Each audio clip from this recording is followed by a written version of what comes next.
Territoire 2020, le futur des associations sur Sensation Normandie. Bonjour, toujours depuis les salons de l'Hôtel de Ville du Havre pour ce rendez-vous Territoire 2020. Je vous le rappelle, un certain nombre d'invités, d'intervenants pour essayer d'avoir des nouvelles pistes pour non pas influencer mais sensibiliser l'ensemble de nos élus, nos potentiels candidats aux prochaines élections municipales. Et c'est une idée qui a boosté, qui a porté Association et Territoire Normandie et qui permet de se balader un peu partout sur le territoire normand afin de rencontrer les différents représentants des associations, mais encore une fois pas que. Et bien nous avons un ensemble de thèmes que nous avons déjà abordés depuis le début de cette semaine. Et je vous l'ai dit, c'est en public. Alors on va tout de suite en fait se tourner vers le public et savoir ce qu'ils ont à nous dire, les réactions par rapport aux thèmes qui ont été abordés notamment hier. On a parlé avant-hier d'illettrisme, on a parlé aussi de l'implication des associations en termes d'emploi, comment pouvoir travailler en relation avec les entreprises. Sans plus tarder, je vous propose, monsieur, de vous présenter si vous le souhaitez et puis de poser votre question. Merci. Ou du moins votre témoignage. Thierry Destrébois, je suis président de l'association Aquaco, donc je travaille quotidiennement avec Patricia. Je voudrais préciser un peu ma pensée sur ce qui a été dit. C'était très intéressant d'entendre M. Léger et Patricia sur ce qui est l'existant actuellement. Moi, je m'interroge aussi sur le fait que l'entreprise, que l'association, le phénomène associatif constitue une richesse énorme en France. Une richesse parce qu'il rassemble des gens qui ont beaucoup d'expérience et qui n'ont pas forcément l'énergie ou qui n'ont plus l'énergie pour créer des entreprises. Et je me suis dit souvent que l'association pourrait être aussi une pépinière d'entreprises. J'ai regardé un petit peu l'aspect législatif. Rien n'empêche une association et une entreprise de travailler la main dans la main, et même que l'association soit partenaire, enfin soit propriétaire de l'entreprise. Du moment qu'elle ne répartit pas après les bénéfices, elle peut avoir comment dirais-je, une ressource. C'est un placement financier. Elle peut avoir une ressource qui pourrait pallier la carence ou la diminution des subventions que nous voyons actuellement. Voilà, c'est une idée. Je ne sais pas si le législateur veut aménager ça. Je pense que dans le cadre actuel de la législation, c'est pas impossible. Voilà, c'est tout l'intérêt de ces rendez-vous dans le territoire, c'est qu'il y ait des forces de proposition, et vous en êtes une. Jean-Luc Léger, réaction par rapport à ce que vient de dire le président d'Aquaco. La caractéristique en France, c'est qu'on est cartésien et on veut tout ranger dans des cases.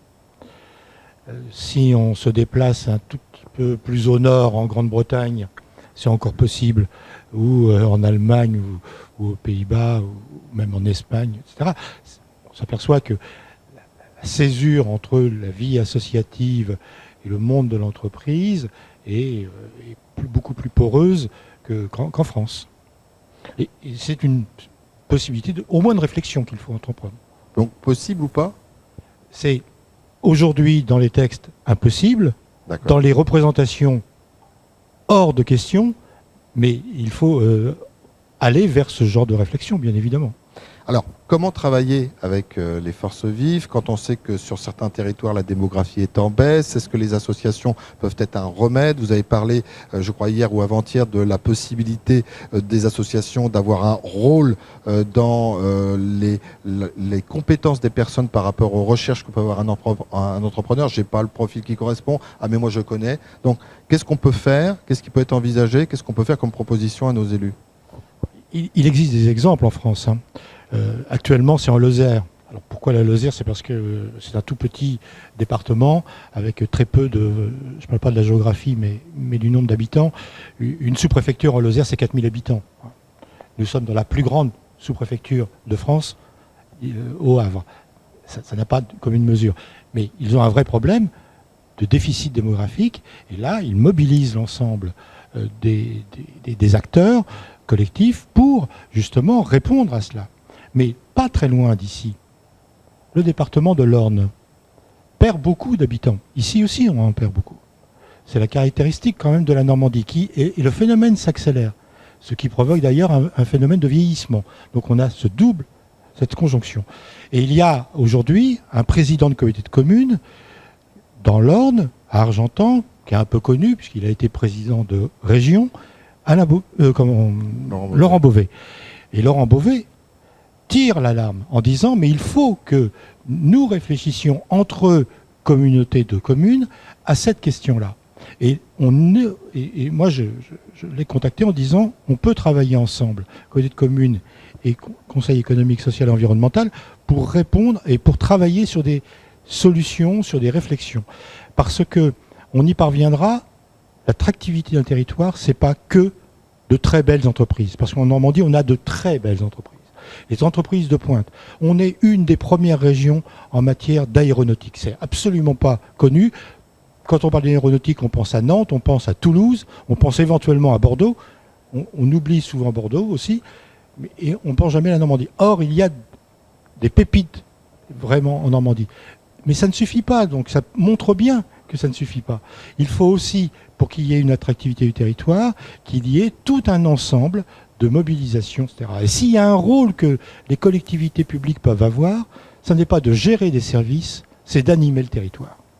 Et si les collectivités territoriales, si les futurs maires, en mars 2020, viennent sur des projets d'animation de leur territoire, en mobilisant les acteurs associatifs et d'entreprises, et que lorsqu'on se pose la question de la démographie, on se pose la question de l'offre d'emploi, mais de l'accueil aussi de nouveaux habitants, mais aussi de la vie associative dans laquelle on peut leur offrir une vie active, attractive, eh bien, nos territoires vont avoir une autre renommée.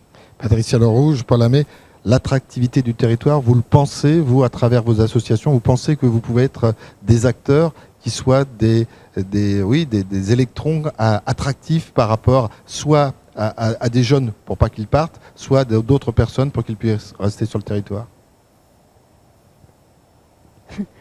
Elle a tenté de voir avec son voisin et puis elle s'est dit bon, je vais y aller quand même. Non, je peux aussi. Ouais, je peux aussi. Encore une fois, c'est aussi au centre de notre projet associatif cette question, puisque on a parlé de l'action sociale, on a parlé de l'action environnementale, il y a aussi toute la vocation pédagogique et éducative d'Aqaco. Donc effectivement, ce qu'on a cherché à faire depuis le début, c'est vraiment de mettre en valeur un territoire qui ne l'était pas forcément, de faire découvrir à ses habitants des lieux inconnus et toutes les richesses qu'on peut y trouver. Donc effectivement, je pense qu'on a un rôle à y jouer. Ça me paraît, voilà, encore une fois, c'est un peu dans notre ADN cette question. Oui, nous c'est un petit peu les mêmes problématiques. À la différence, c'est que, mais aussi un peu Aquaco, hein, nous sommes dans un territoire rural. Et donc avec le territoire rural, un environnement un peu différent d'un environnement urbain, mais sur un territoire qui se développe, notamment dans les métiers du tertiaire, qui se développe énormément. Et on a un exemple criant, hein, c'est que sur une zone d'activité qui est en train de se développer, les entreprises elles-mêmes ont créé une association pour mettre en place une crèche. Ça montre bien l'importance. Alors c'est étonnant, c'est qu'une entreprise va créer une association pour permettre à ses salariés d'avoir en proximité une garde d'enfants. Nous dans nos activités, on fait de l'accueil de loisirs et notre accueil de loisirs est très prisé, justement parce qu'il permet, durant les temps qui ont été expliqués par Philippe Théier tout à l'heure, notamment hein, les temps hors scolaire, eh ben, d'accueillir les enfants et que les parents soient satisfaits de cet accueil et qui leur permettent d'être pleinement opérationnels dans les entreprises. C'est ça l'intérêt de notre association et des associations en particulier. Après, le dernier point qui est quand même très compliqué, c'est le transport. Et donc les dessertes, nous sommes en milieu rural. Et là, C'est le thème qu'on reprendra demain, notre partie magazine, avec cette thématique du transport. Merci à vous, merci vous qui nous suivez. Vous pouvez retrouver bien évidemment tous ces magazines, dont celui-ci, sur radiosensation.fr. Merci de votre suivi et à demain.